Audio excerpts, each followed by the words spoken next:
Hi అండి, నేను మీ స్వప్న. వేసవికాలం వచ్చిందంటే కనుక మనకి ఎక్కువగా కూల్ డ్రింక్స్, జ్యూసులు ఎక్కువ తాగాలనిపిస్తూ ఉంటుంది కదా. అలాగే ఈ కర్బూజకాయ కూడా ట్రై చేయండి, జ్యూస్ చాలా బాగుంటుంది. ఫస్ట్ ఈ కర్బూజకాయ పైన ఉన్న పొట్టు మొత్తం తీసేసి, అలాగే లోపల ఉన్న విత్తనాలు కూడా తీసేసి చక్కగా చిన్న చిన్న ముక్కలుగా కట్ చేసుకోవాలి. చిన్న చిన్న ముక్కలుగా కట్ చేసుకొని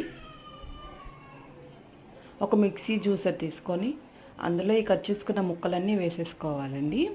ఫస్ట్ ఇలాగ కట్ చేసుకొని వేసేసుకోవడమే.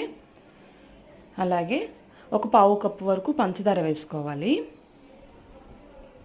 ఒకవేళ కర్బూజకాయ స్మెల్ మీకు నచ్చదు అంటే కనుక ఒక యాలుక్కాయ కూడా వేసుకోవచ్చు. నేనైతే వేయటం లేదు.